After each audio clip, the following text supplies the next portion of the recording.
Anyway, Shadi, I think we're live now. Okay, let's see if my tweet worked. Let's see. Oh no. Huh. Why didn't the tweet work? Okay. Okay. Yeah? You all right? The little window didn't come up. Hopefully it'll come up this time. You're redoing it? Yeah. Oh. Okay, let me here's the link. People are joining. That's good to see. That is good to see. It would be sad otherwise. Can you imagine having a launch that but No one came? no one came? You throw a party and no one shows up? I don't know. You know, honestly, as far as I'm concerned, I don't mind treating this just like a regular podcast. That is to say, unscripted and not really paying attention to whether people are paying attention. Yeah, yeah. It's a little less stressful that way. For me, anyway. Is it all working? You good? I think so. Okay, Well, yeah. Shadi, I yeah. think I see it. The video's up. All right, good. I'm not looking at it ever again. The crowds can join us. So, Yeah. I mean, So exciting. Look, I mean, you know, I feel a little bad in the sense that we just haven't had content in a while. I don't know. When's the last time we wrote that debate? That was like 2 weeks ago at this point, it feels like, right? yeah, yeah. It might have even been before the Republican National Convention. It was almost certainly before the Republican National Convention. Yeah, whenever that was. But I think that it's nice to build up to something big, and I guess that's what we're all here for. I mean, we should tell people though, this is completely unscripted. This is our official launch, but I really have no idea what we're going to talk about. Yeah. So it's going to be just as much as a surprise for you guys as it is for us and for me. But yeah, so I mean, once we have a critical mass of people, I think we can tell them where to go and tell them about the website. I don't know. I think you gotta treat this like a podcast, Shadi, because now imagine people time shiftedly are going to be listening to this and waiting for a critical mass to show up. Oh no, yeah, I think we already have a bunch of people. Okay, let's just tell them what the deal is. Yeah. So look, the yeah, deal go on, is you tell them. So basically, we are launching the new Wisdom of Crowds. So you can check out the website actually right now. It's at wisdomofcrowds.live. Wisdomofcrowds.live. Live is how that live is spelled. So, Correct. and it's an amazing the first time I saw this new redesigned website, I fell in love with it, and all credit to Damir No. for coming up with the design. So if you like it. No, he's very modest. I mean, no, that's really nice. But let's actually. I mean, I think there's an interesting story behind this. Yeah. And I think this is what I want to talk about first, and then we can actually take this into real podcast territory. But for me, I mean, you and I have been talking about this now. It feels like probably 2 months. When did we start? I think we started the newsletter about 2 months ago, and shortly after we started, I got a little nervous about it because we had like too many separate platforms going at the same time. We had Patreon for people supporting our work. We had Substack, and then we had the same URL that you just gave, Wisdom of Crowds Live, where the podcast lived. But of course, people listen to podcasts in all sorts of weird different ways, and is it iTunes? Is it this? Is the other thing? So the first thing was we need to unify it. So we've been talking about how to do that and how to get that set and finished. And it took a little while to do it. But the other thing, and I think this is the part that, to me anyway, is more interesting and maybe sort of can tie into sort of stuff that's going on these days. I really wanted to do a single place that isn't tied to a platform. Yeah. That's not tied to Substack, that's not tied to Patreon. And it's not because we're terribly controversial or anything like that. I mean, I don't think what we do is all that edgy that we're going to run afoul. But it has been just sort of fascinating to me how all of this insanity that's been happening online and in our sort of popular culture, the woke wars, canceling, all the rest of it, it's all tied to the fact that there are no independent people anymore. Everyone is on some stupid platform somewhere. And so, yeah, I'm pretty sure that the Substack folks are at least nominally woke. I'm pretty sure that Patreon has had some sort of free speech issues in the past. I don't think we're going to run afoul of any of that. That's not what we do generally, I don't think. Who knows? But you know what? Like my main inspiration is just like a big screw that to all of it. And it's been interesting watching, how everyone's starting their own thing, from Sullivan to, Yasha Monk's thing, and they're all relying on these platforms. Now, I get it. You got to start something quickly. We did it too. We just sort of did like a test thing. But it feels really good just to like be in control of it. We're using this platform called Ghost now. I built it. Shadi was basically... we were going back and forth on a semi-daily basis on the design, so that's why it's wrong to say that it's my design. Shadi, without you, I have some old designs we can look at. Oh my God, the old designs were so bad, and this is where I really had to step in. And I mean, I have a very weird, or maybe it's not weird, but I have a distinctive taste in website aesthetics. So I told Damir, Helvetica in big letters, black on white. That sounds that's not bad. But no, that's literally what the website looks like, and with a period at the end. So when you see the logo, that's what you guys are going to see. Yeah. So I hope you guys like it. And, I guess a lot of you probably know what Wisdom of Crowds is about, but maybe we'll just say, very briefly that it's not just about a different design and a unified website. It's also about a different ethos. We're doing something different than we think a lot of the stuff out there. We're not here to persuade or convince or to argue for the sake of it. Wisdom of Crowds is about trying to interrogate our own premises. Why do we believe the things that we believe? And you'll notice that if you listen to our podcast, a lot of it is Damir and I going back and forth, pushing and challenging each other, and we're trying to get to the fundamental question. So, and I'm someone who's of the belief that most policy disagreements and most political disagreements can actually be traced back to disagreements over first principles. So we're getting in all these angry debates online on Twitter, and we can't figure out why we can't speak to each other. But a big part of it is we don't realize that our starting assumptions are completely different than the people we're debating with. And we think it's better to be straight up and frank about those different starting assumptions and to talk about them openly and without apology. And, once we know what those are, then we can have a more intelligent conversation and challenge each other, not on dumb little things, but on the big questions. And I think for me, those are about religion, identity, culture, the nation. Those are the issues that we're interested in the podcast and the newsletter. So it was initially a podcast.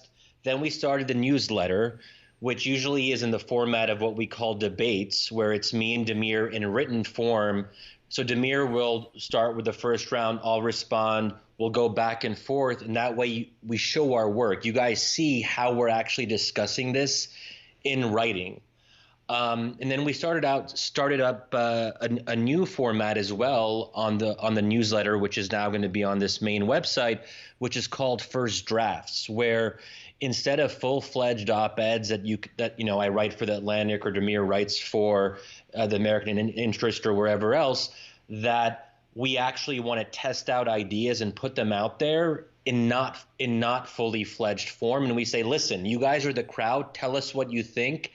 This is a little bit rough, and we're exploring. And we want to have a place where people can feel comfortable putting out ideas that they're maybe not 100% done with or sure of, but they at least start a conversation. And so far, those have been really great because the comments section has been incredible, largely due to our wonderful readers and listeners. So that's just a basic idea. We should also say most of our content is going to be many or most, we'll see. Many of our posts or most of our posts and writing will be free and open to everyone. However, some posts and some episodes of the podcast will be for members. And we hope that this will be doable for you, a lot of you guys. And I feel like a salesman here, but it'll be $5 per month to get access to those articles and posts and podcast episodes. You can also pay $50 annually and save some money. So we'd encourage you, when you go on the website, if you want to get access to this new and extra content that we'll be putting out, please consider spending $5 a month, which I guess is what a latte costs. So, okay, if I think a lot of you guys can afford that. It's just a lot. Yeah. Anyway, so yeah. So I'm just to I don't know, make the sales pitch a little bit more, again, substantive about why we're doing it this way. I just find this stuff sort of interesting. So if you'll indulge me, Shadi, hopefully some other people out there do too. It's fascinating, like the kind of cut that like Patreon and Substack take. I mean, of course they have a business. They need to run a business to do this sort of stuff. But again, if you're starting up something right now, you're just handing everything over to these companies that, again, I wish them well, but it's funny how it seems like, what this feels like, just building this, it feels like kind of a blog from way back when. And a lot of people have noted how going on to Substack is sort of bringing back some kind of, golden era of blogging back to the internet. But it's interesting how when blogs got snatched up and sort of like by, large media companies, I don't know, it feels like some of that, easy entrepreneurial sort of spirit, not entrepreneurial because no one really figured out how to monetize those things, but people were hosting and running their own things a lot more. And I don't know, I kind of hope that some of that can be brought back. I'm not necessarily. I mean, if we get lucky and we nail this as we go forward, Shadi, maybe we can retire on this. But for me, really, it's just sort of building something that is worth my time. If people are into it, they can support. It's as self-sustaining as it can be, and we do it for the love of the game because that's what I don't know what it is for me. I mean, Yeah. Okay. We love this, and it's been so much fun to do this because, not to go overboard about this, but I think it is fair to say that Damir and I really like ideas. We like talking about them. That's what we do. That's what we do when we're hanging out socially. Maybe we probably say more inappropriate things if there is no recording, but I think that we're still pretty irreverent. We're still pretty straight up, even when we're being recorded. We're no Red Scare. That's true. Yes. Those guys are... Yeah, Red Scare is a podcast. It's very, very irreverent. I don't know if we can aspire to quite that, but I think the goal ultimately is for Damir to become the Joe Rogan of philosophy, of podcast philosophy. What will you become? It's a good question. We can both be the Joe Rogans.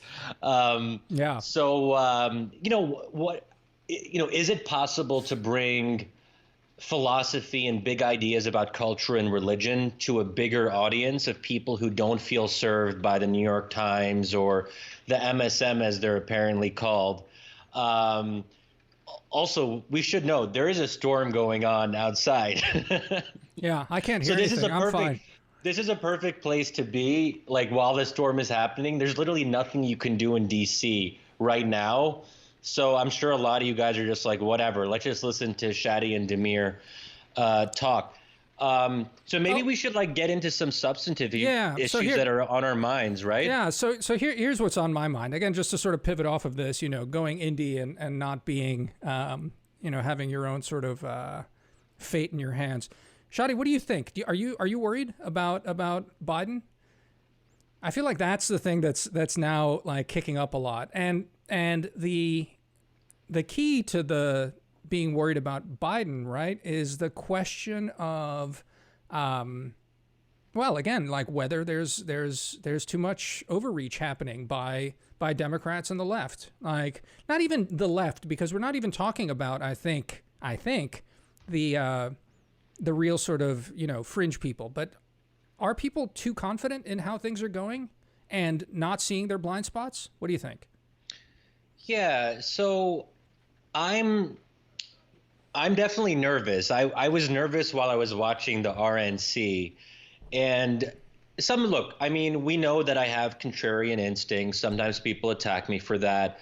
So when I'm watching something like the Republican convention and everyone I see on Twitter is being smug and making fun of it and being like, oh, who are these losers and dumb people and all that, immediately when I see that kind of left of center consensus developing, I'm like, if the crowds on Twitter all think this is terrible, then there's a good chance the crowds are missing something, because the crowds aren't always wise. Yeah, right.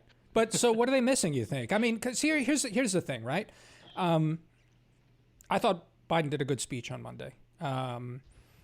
I haven't listened to the New York Times podcast this week. What do they call it? The discussion, the debate, whatever, the one that like Ross Douthat hits on frequently.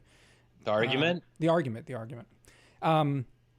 But a friend told me that basically Ross was just sort of, ganged up upon by the other two in a particular way.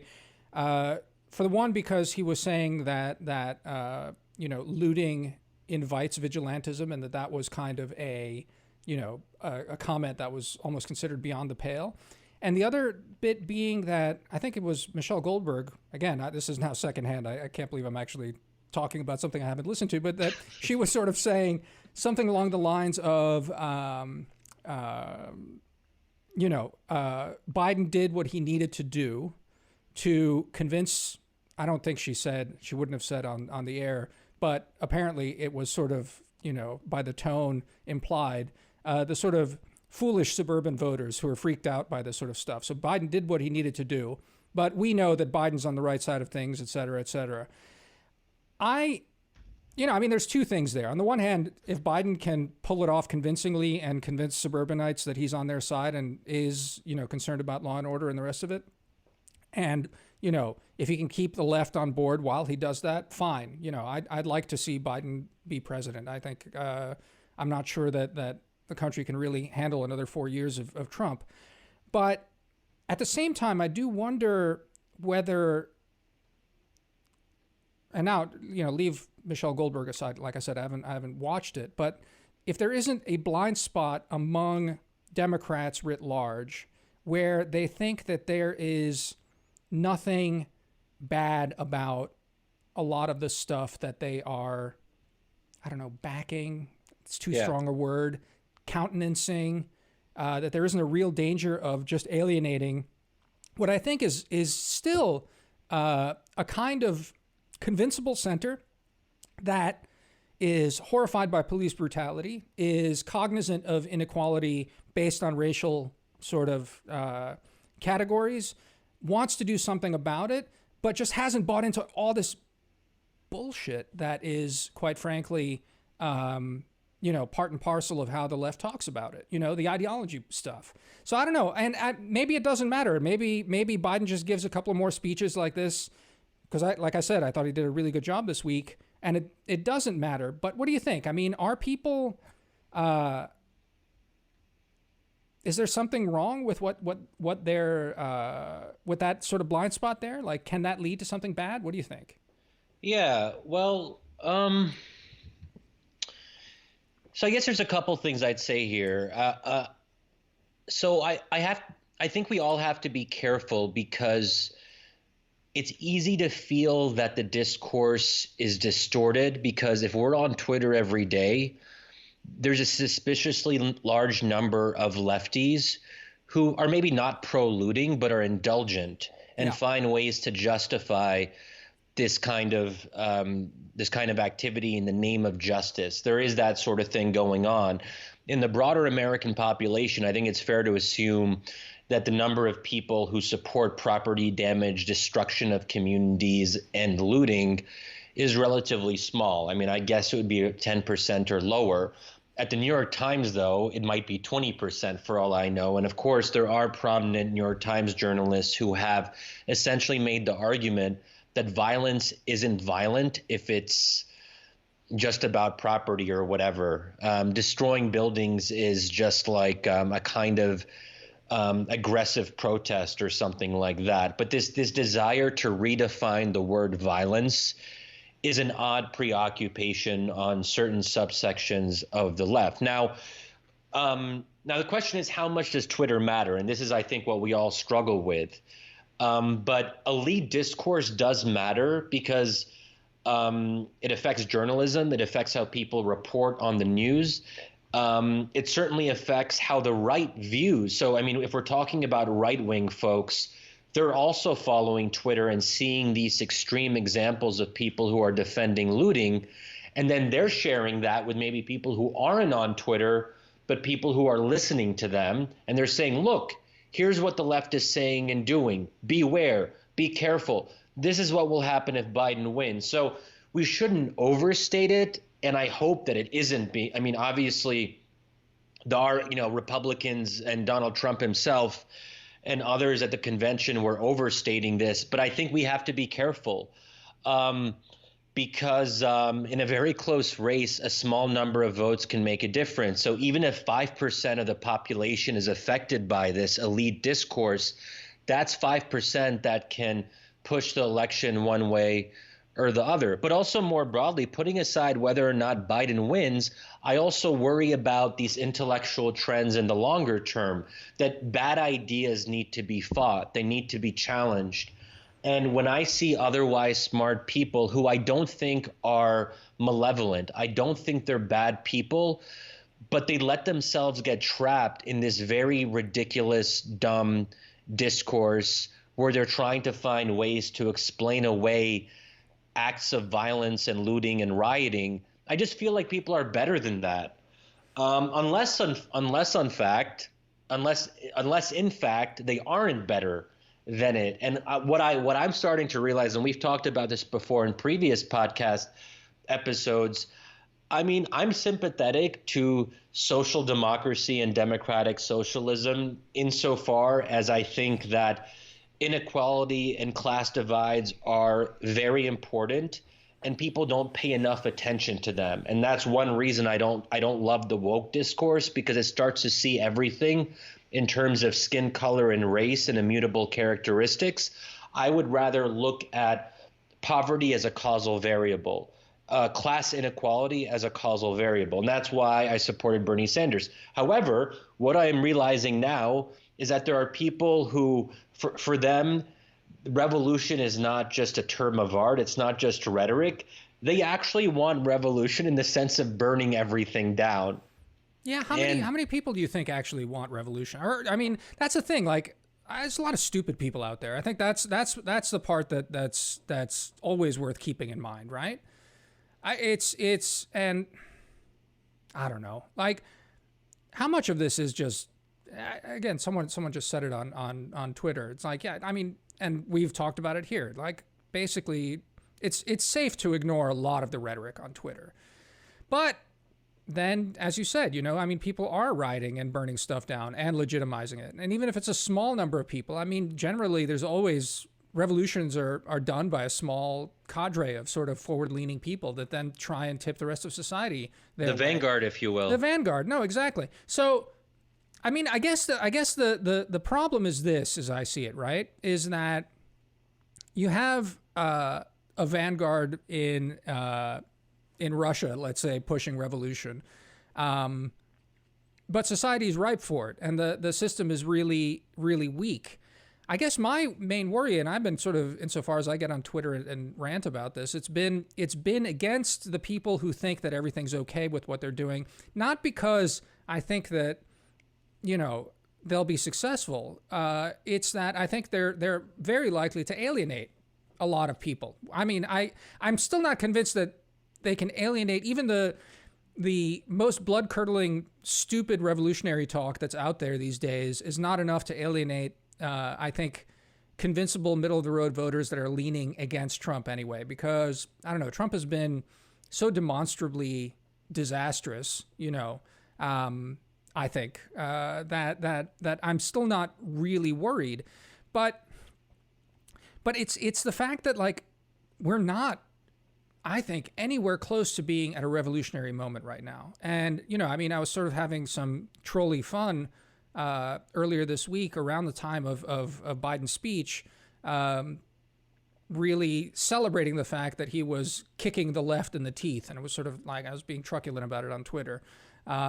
Basically just to rile up lefties, just be like, no, he's not abandoning us. No, it's like, yeah, he is abandoning you. He might not be, is the thing. That's just basically trolling. But it's important, I think, the key thing that was behind that part of me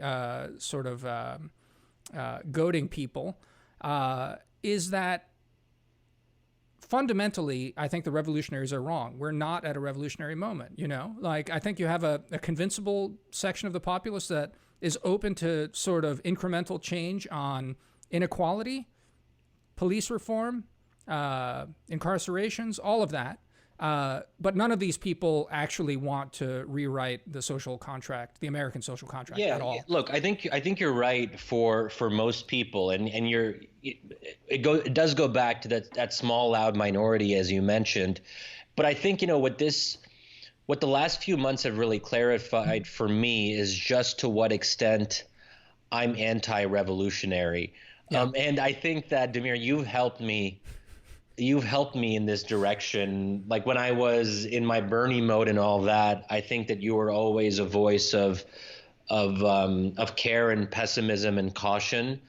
And now we're seeing the danger of using words in a way that maybe is not appropriate. I think that I support revolution in autocratic context. So when people say, Shadi, well, you've done all this work in the Middle East, you've actually been at revolutions in the moment. So, when I was in Tahrir Square when Mubarak fell, 9 years ago, and they're like, well, how come you don't apply the same principles to the US? And it's for a very simple reason. I don't believe that revolution is appropriate in democracies. That's the whole point of democracy, is to prevent revolution by giving people legitimate, peaceful outlets to express their grievances. If they're not going to take those peaceful outlets and instead they're going to go around destroying and burning things down, then that sort of defeats the purpose of the democratic outlet as an idea. And I think that I take that very seriously, that I'm very much a minimalist in the sense that I don't think Americans need to agree on much. They don't have to agree on basically anything, actually. The one thing, though, they have to commit to is that there is a democratic process that is to be respected. And what that requires is a commitment to nonviolence. So you commit yourself to nonviolence, you commit yourself to democratic outcomes, you commit yourself to participating through the electoral process. That is how change happens. Now, is it far less than ideal? Of course. Is change slow? Yes.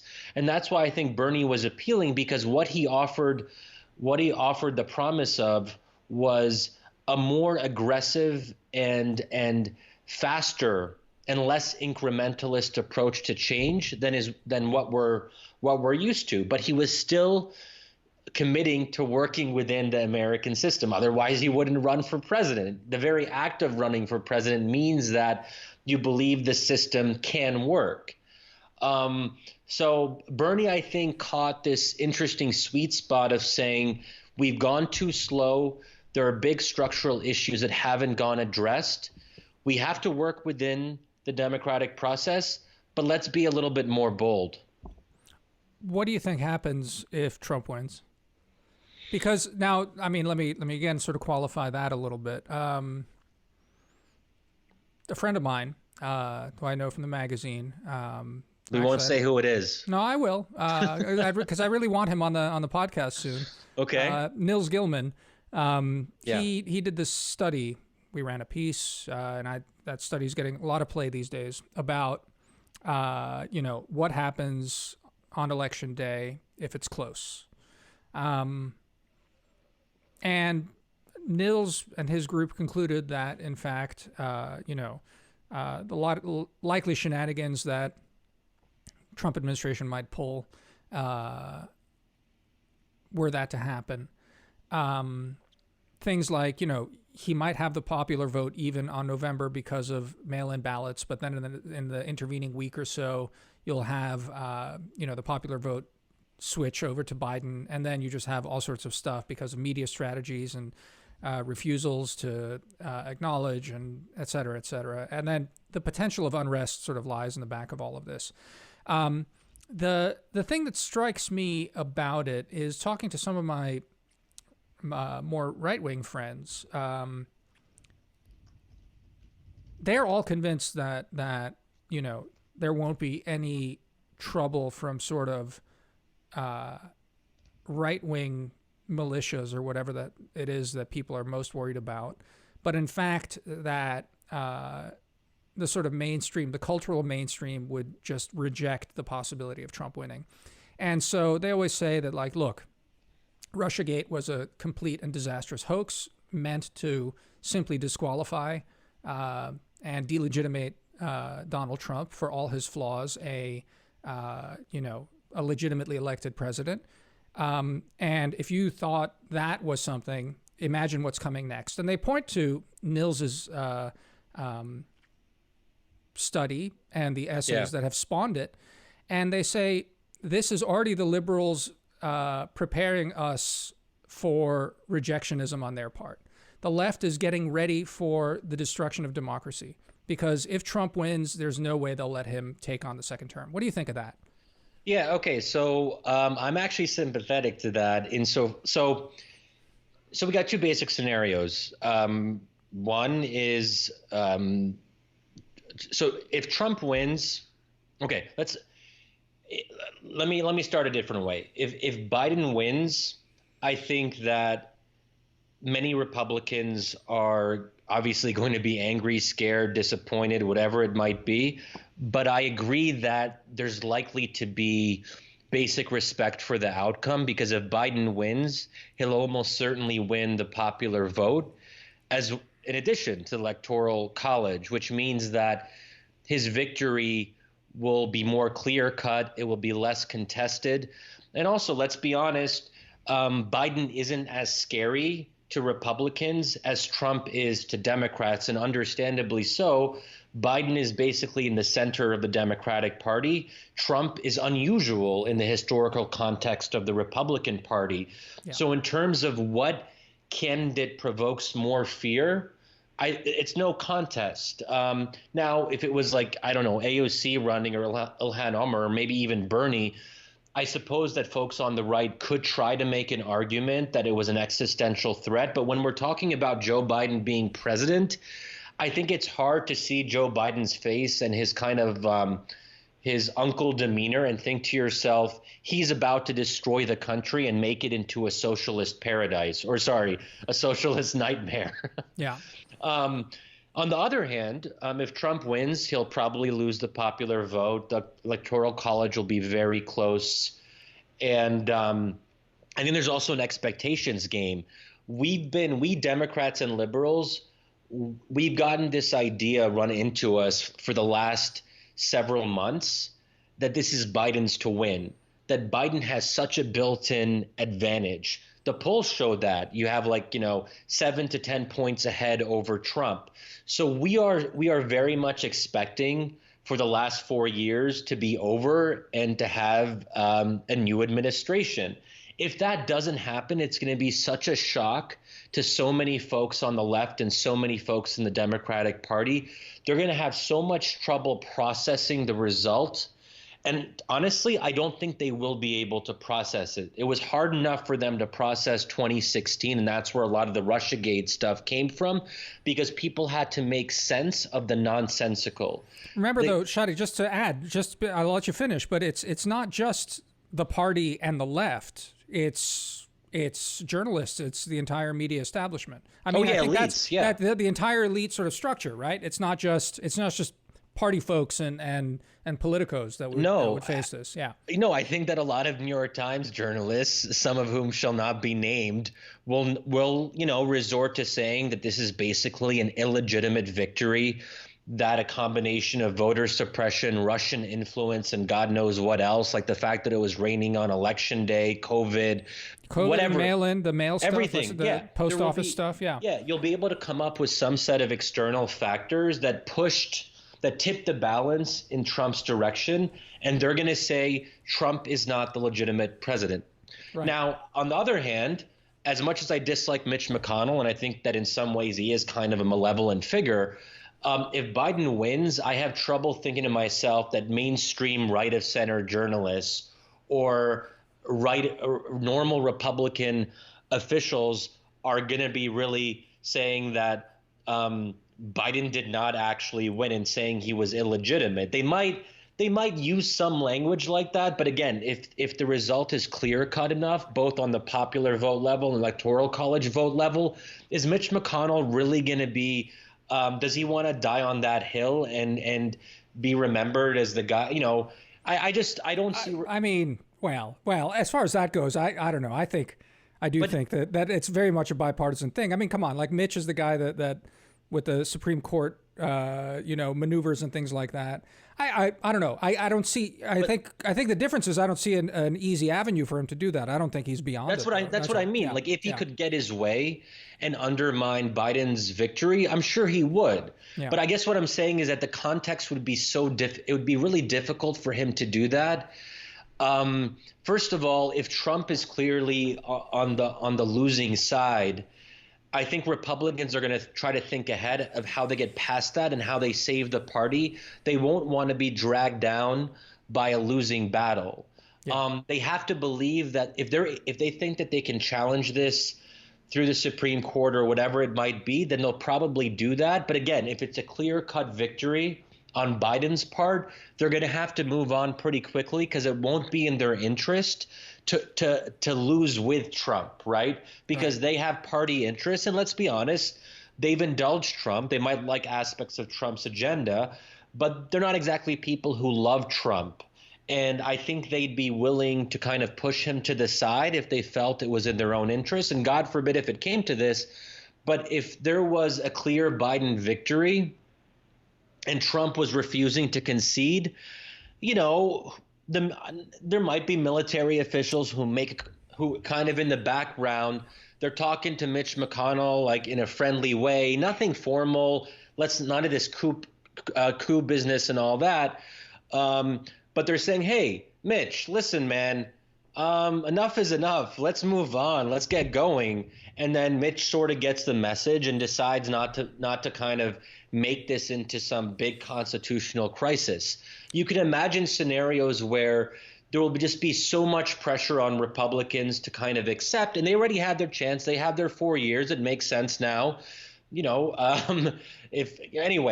Maybe I'm being too optimistic here, but I also think that there's a lot of right of center journalists and right of center commentators who will respect a Biden victory in a way that left of center journalists will not respect a Trump victory.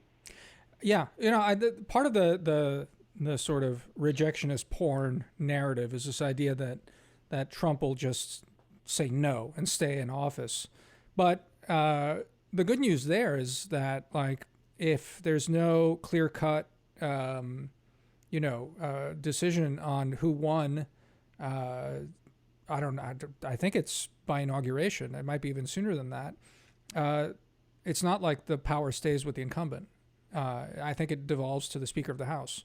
Yeah, so automatically, even if Trump refuses that's part of it. That's part of the like military thing. And the other data that I think is important is that really ever since Trump pulled his stunt in front of the White House with the church and whatever, I think, with that, he's hurt his standing with the generals. And I saw some polls recently that he's actually increasingly unpopular with rank and file troops as well. So I don't know. I guess I'm not that, still not that worried about, the sort of nightmare scenarios, except the thing that sort of worries me is that people are exhausted by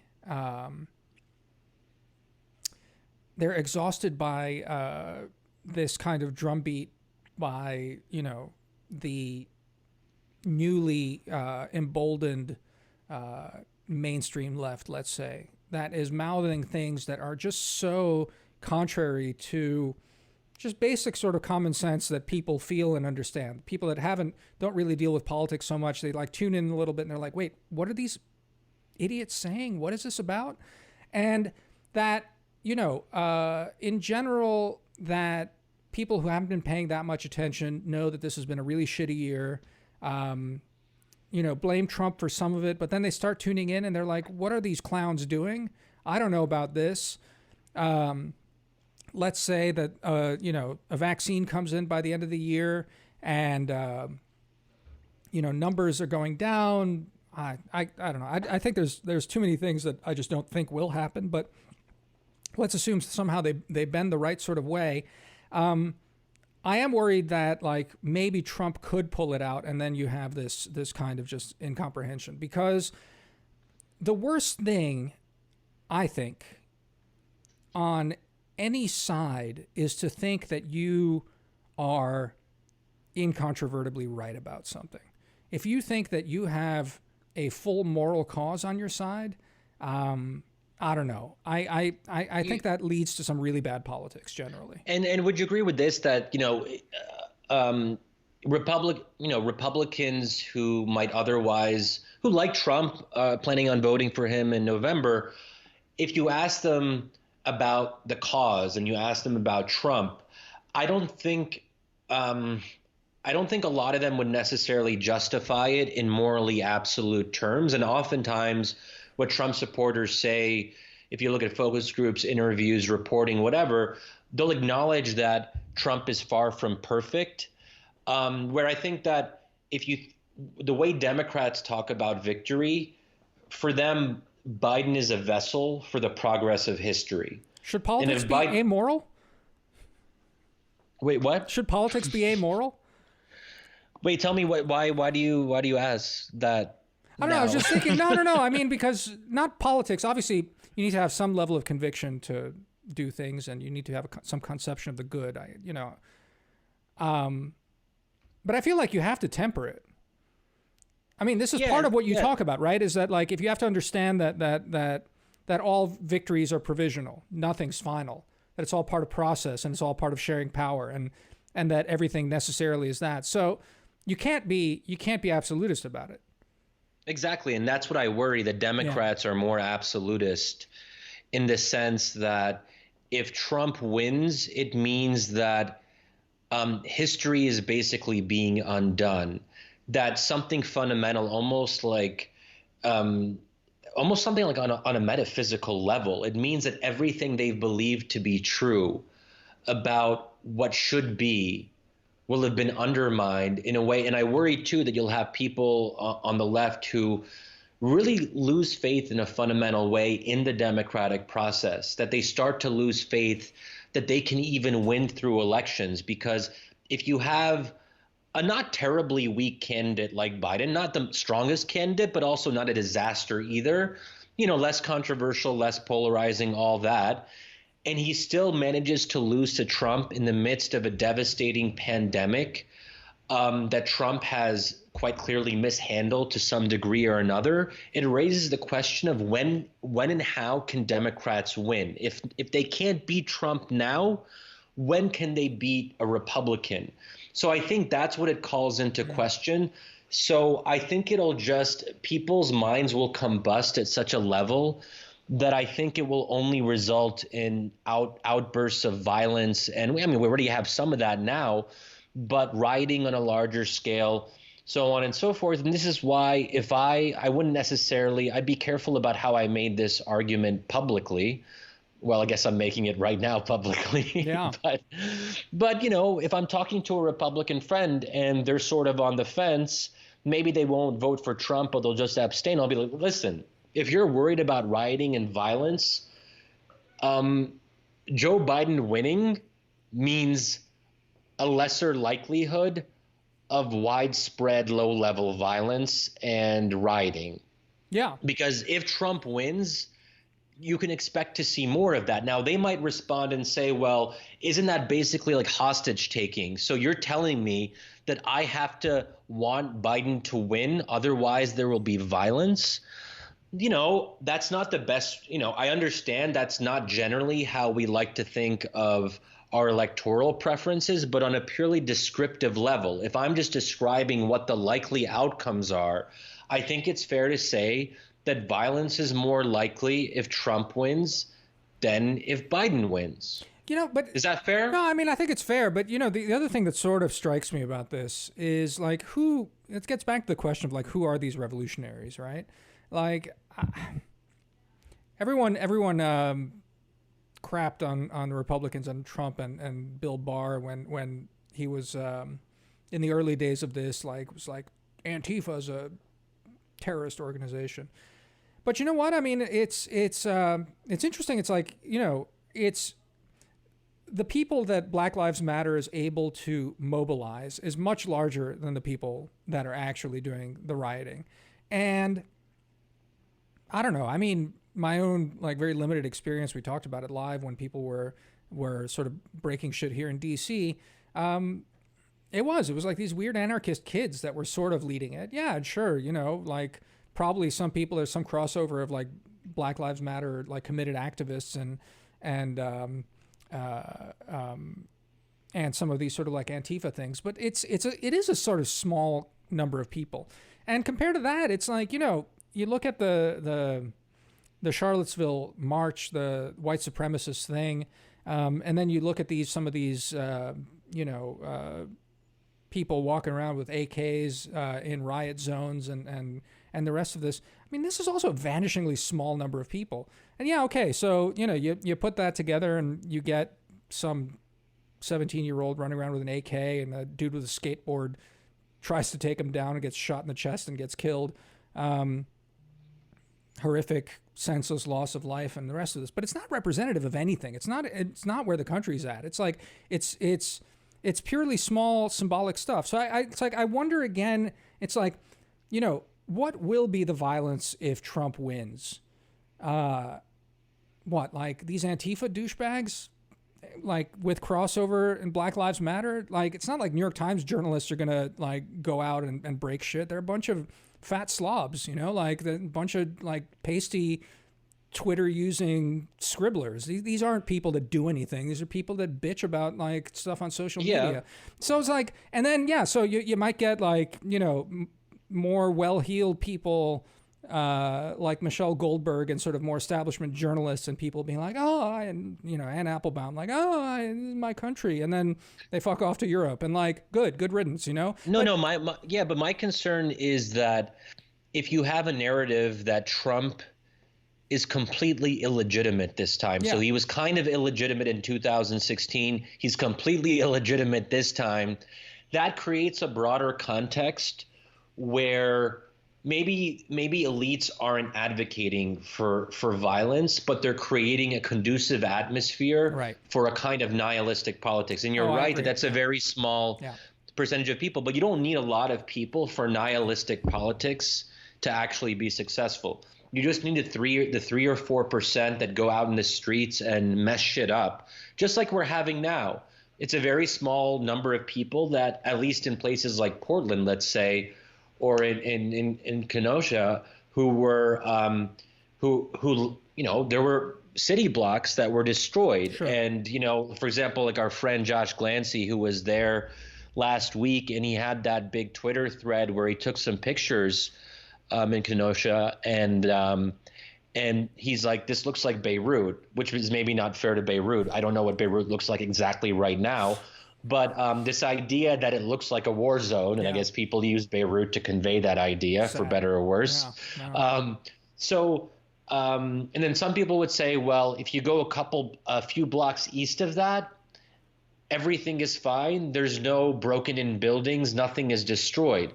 But still, if you have a couple city blocks that are pretty much leveled, that is enough to create a real sense of chaos and uncertainty and instability that then has second and third order effects. And that's all you need for things to get scary. Because even now, like people like in Portland, it's just a couple city blocks, but it creates this atmosphere that no one is in control, that the police aren't even there, and that every man or woman has to fend for themselves if they get close to this particular radius of city blocks. So that's what we're talking about here. Do I think more of that will happen? It doesn't have to be a lot more, but even if it's a little bit more than what we've already seen in places like Portland, that is something I think we all should really want to avoid. And if you have that going on in a context where people are saying Trump is illegitimate and that we have to challenge I mean, it just like that's a very combustible situation. Yeah. You know what I mean, No, right? yeah, totally. It's here's the question. Black Lives Matter got started under Obama's second term. I think one of the other sort of people state this, maybe not frequently, but a stated assumption is that like if Biden wins, a lot of these tensions will come down. But what if Biden wins and actually turns out to be that which I think that I certainly and probably you also assume is that he's actually is in fact a very incrementalist sort of guy that will not really be able to address any of the truly underlying sort of pathologies that have brought us to this point. I guess what I'm getting at is yeah, he won't. I agree with you. I just want to push pause for 4 years, and then we can elect AOC in 2024 or whatever. Oh, sure. Yeah. I mean, yeah, we can get to that, but like the question is do you push pause? Like, do you have like a democratic civil war for the next 4 years? To what extent does Biden represent? Yeah, I mean, I think there's a consensus right now where like whatever it is that Michelle Goldberg said on that podcast, but like, yes, placate the suburban rubes that are, secretly racist anyway. But, we just need to unseat Trump and then we'll take care of it. But then it turns out that, in fact, I'm right. And Biden doesn't give a shit about the left at all and actually spends most of his time before he dies in office actually just thwarting every initiative that the true activists want. That, in fact, revolution is not even close to at hand. And then you get like a really nasty sort of internal squabble. What do you think of that? Like, what are the likelihoods? Well, look, I preferred internal squabble for 4 years over a right-left divide where people are threatening violence against each other. Maybe it's time to have a family fight, and then pause on the Trump and everyone else fight, which I think which to me at least threatens the foundations of democracy, not because Trump is a threat to the foundations of democracy. As you know, and as I think a lot of folks will know, I've been very much an opponent of the Trump is an existential threat discourse. However, what I do think is an existential threat is the fears and the disrespect for democratic outcomes that Trump provokes among his opponents. That to me is an existential threat. My goal for the time being is to lower the number of Americans who lose faith or who will lose faith in the democratic process. Yeah. And the longer that Trump is around, the more that Trump's opponents will lose their shit and lose their minds, because Trump is very good at doing that. Trump creates a trap for people where they can no longer think rationally. Now, I mean, is that Trump's fault? Or should we blame the people who are losing their minds? I mean, we can debate, but the outcome is still the same, people losing their minds. So if I can have a different kind of divide where people are more angry with Joe Biden than they are with Donald Trump, that seems to me to be a more pro-democracy outcome, because that's not really questioning the foundations of the democratic system. You don't necessarily, people can primary Biden. So if Biden is boosting other centrist candidates, Democrats and folks on the left will still feel empowered to do primary challenges. They'll still have avenues to challenge Biden in the court of public opinion. The New York Times is still going to be there criticizing Nicole Hannah-Jones will be criticizing Biden and saying that he's God knows what, that he's a 1776er and not a 1619er or whatever it might be. So you're still going to have people through these influential institutions really keeping Joe Biden on his toes. And I think Joe Biden, he's a consensual figure in the sense that he doesn't want to indulge the left, but he understands that they're an important faction within the party. So he'll at least have to give them something, right? Will he? And it depends what the ask is ultimately. And that's the question of like how serious this left faction is. And, it's interesting because we sort of keep flitting back and forth between, an idea of like the left being the economic left that Bernie Sanders represents, and perhaps that to a certain extent AOC represents. But I think it is a mistake to make that distinction, because it's not like Bernie, apart from that interview with Ezra 4 years ago, it's not like Bernie's just been thwarting the woke line. He's been courting it as much as anyone. It's not like AOC is just some sort of economic communist. She's very much bought into all this sort of culture war stuff. So, the question is what's the ask of Biden? The second question is, if he doesn't give it, to what extent will the left stand with him against the right, or will they just undercut him? Because my feeling is that the right will never stand with Biden. They will let him. They want a failed presidency as much as anything. So even if it's him facing off against like the worst Jacobins in his own party, they'll let him dangle. They will not like bail him out on anything. So then, the question is, you have a lot of people potentially rooting for a really catastrophically failed Biden presidency, right? Is that what we're looking at? And not on like Bernie grounds, but on like on insane woke grounds, on insane revolutionary grounds, and like cultural revolutionary, not like economic revolutionary grounds. Though again, I'm not sure it's so easy to. Okay, look, I guess like I have a built-in assumption here that a lot of Americans, even woke Americans, are slightly tired and exhausted.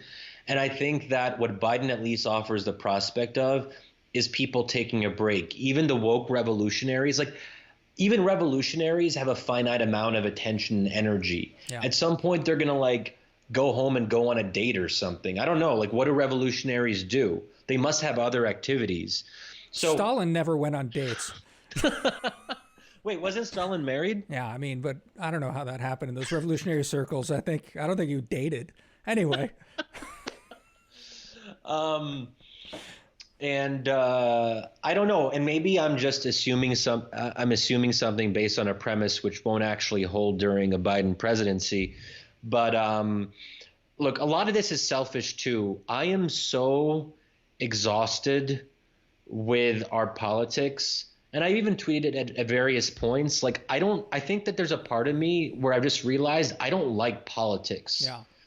And like one thing I loved about the past 2 weeks or so is I've cut down on my Twitter usage considerably. What I want to do is do one big Twitter thread a week, and just the rest of the week I just rest and not deal with it, because I go on and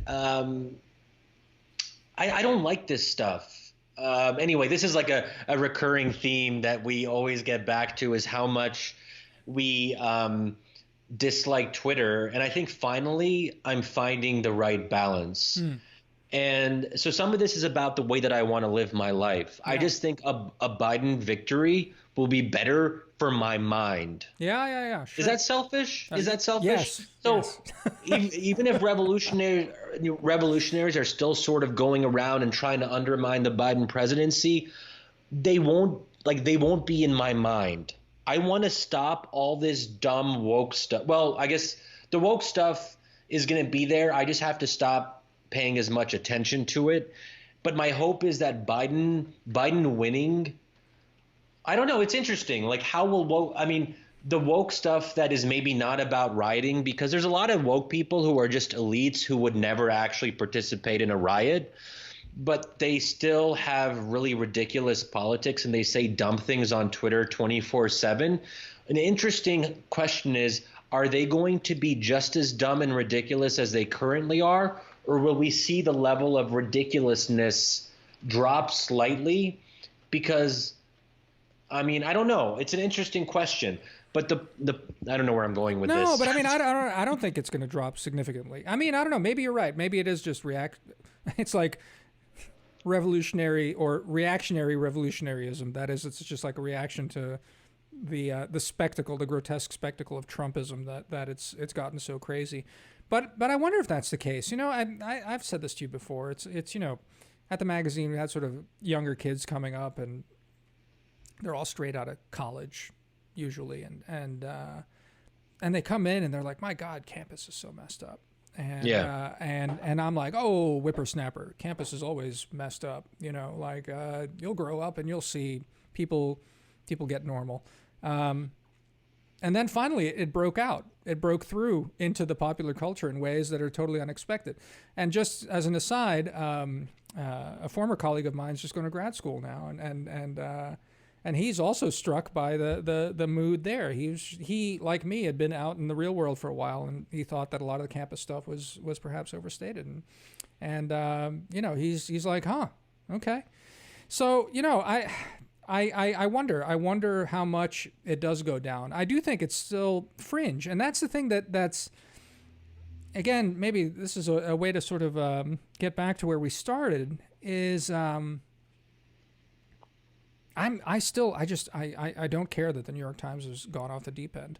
I see it as an opportunity, and because I don't think that the New York Times represents anything meaningful. I don't think it represents the like a really huge megaphone. Which you're right. You know, if Trump pulls out some sort of victory that is within the bounds of you know, democratic norms. Understood through the Electoral College and the rest of this, that will cause a lot of trouble. But I really do think there are strong limits to how hard the revolution can be pushed in this country, because I still don't think we're even close to revolutionary times. And so the more these people think that they are on the cusp of revolution and the more frustrated they get, I think they are more self-marginalizing, which again is what makes me excited to be doing our own thing and you know, on our own platform, and basically any opportunity for revolutionaries to have any sort of say or sway on any of this, like, good, you have your platforms, enjoy yourselves. Like there's no shutting this up, because it's I just think this is where the country's at. Not like what we're doing, that we are the center, but you know what I mean? Like in general, this kind of like, you know, broad sympathy to pathologies, but like, simmer down, you crazies. I think that is where the country's at. Yeah, I like that. It's a good way of describing it. And that's what we represent, I think, at Wisdom of Crowds. But, you know, and you mentioned the New York Times, though. It does sadden me, as we talked about before, that I don't really have an obvious place to go in the morning to know what the news is. There aren't really news outlets the way there were before, because everything is being editorialized. And that's why, you know what, if you're not happy with the New York Times, you know what your homepage should be? wisdomofcrowds.live. That's what your homepage should be. Shadi, you're committing us to actually doing news gathering now. That's we're not quite there yet. Oh crap. Okay. Well, you should still make it your homepage. We can't give you the news, but we will give you some really interesting interpretations of the news, I guess, or something like that. Something like that. But that's not really actually what we do. But if you do want to find out what we do, you should go to our website. And we should probably close up, Damir. And I'll just say that, like, you know, it's been great to do this live. Thanks to all of you for joining. Check out our website, spread the word on Twitter, follow us on Twitter at WCrowdsLive. That is the Twitter handle for this entire endeavor. Do consider signing up to become a member and paying a bit to support us if you like what we do. and also give us some feedback about, what you think about the website, what you want us to do more of, less of, whatever. Um, and of course, you can always find the podcast as well on iTunes, Stitcher, Spotify, Google Podcasts. So, join us and be a part of this community, because we love to hear from you guys and we love to interact with you guys. Damir, any final parting shots? No, that's pretty much all spot on. Stay tuned. Like we sort of stress all the time, this is kind of an experiment, and we have these sort of three buckets right now, but who knows what's going to develop. That's the beauty of having your own sort of website and being able to sort of play. So stay tuned, and look forward to hearing what you guys think. All right, Shadi. Okay. Talk soon. Great, Damir. All right, Talk to you bye-bye. later. Bye, everyone.